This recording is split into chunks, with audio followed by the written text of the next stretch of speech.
Here is everything you need to know about the new Legacy of Morgoth expansion that is coming out this November in LOTRO. If you find this sort of content helpful, make sure you hit the subscribe button and let's just get right on into it. Yes, Lord of the Rings Online is coming out with a brand new expansion, Legacy of Morgoth, which is slated to come out on November 6th of this year. However, there's an asterisk that says estimated by, so like, you know, it could be a little later, but I'm more than confident that it'll definitely release this fall. However, they did say on that same note that the raid content will be released no later than February 2025. So hopefully you guys will get your new instances and raiding content relatively soon as well, but it sounds like it's going to probably be just a little bit later than the initial expansion, which was super exciting news. This is going to take place right after Umbar, and I'm going to give you just a little idea of what is to come in the story. So what's really cool about this expansion is that we are going to Harad. If you don't know what Harad is, it is where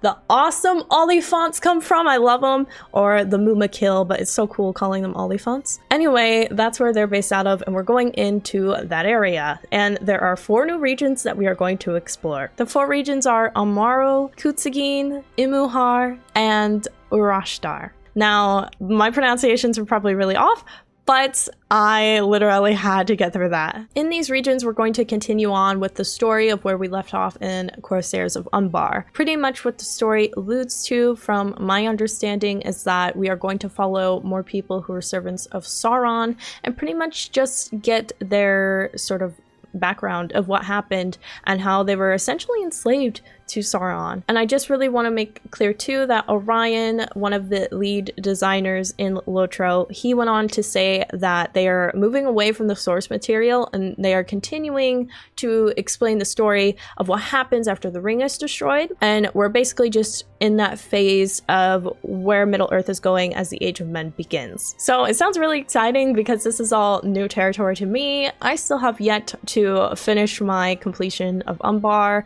and I am just really looking forward to Legacy of Morgoth because we get to see so many cool environments. There's so many new atmospheres that they're going to introduce us to. I feel like there's so much land to explore, and I'm so looking forward to that. Something that Orion also went on to mention during his live stream with Baggins TV earlier was that they are going to have some new reputation, I guess, systems in place. He went on to say that they're definitely going to try to get more endgame exploration together. So with the reputation system, we're going to have 3 new factions that we will have to gain rep for.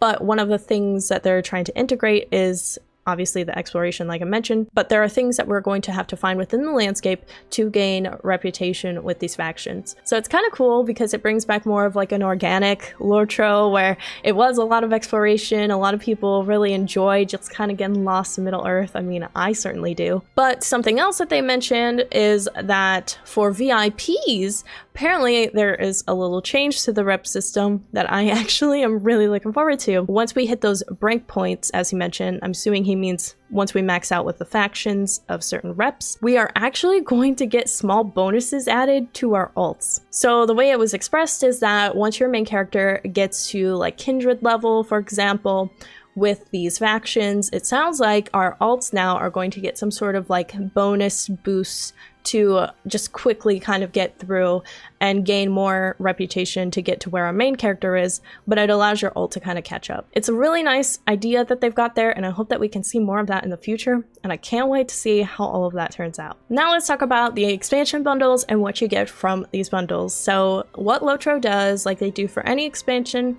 is that they release 3 different types of bundles. We have the Ultimate Fan Bundle, the Collector's Edition Bundle, and then just your Standard Bundle. The Standard Edition grants you the expansion, so that way you're able to play through the story, unlock all of those additional quests as well in these new regions. And obviously there's some other bonus perks that you get, like an extra character slot and a map carry-all. The Collector's Edition, I'll just say, is a little more fancy, where you're able to get the expansion, the small map carry-all, the extra character slot, but you are also granted a couple of other unique gifts like the milestone transportation, which is so so freaking cool. You get to pack up a bag and get the frick out of there. And of course you get a cosmetic pet with the cobra. The cobra's so cool. I really like the cobra a lot. IRL cobra scared the crap out of me, but in game, dude, that thing looks sweet. And of course you get the Sand Strikers armor pack, which is really cool. I really liked this cosmetic outfit the best out of the pack bundle.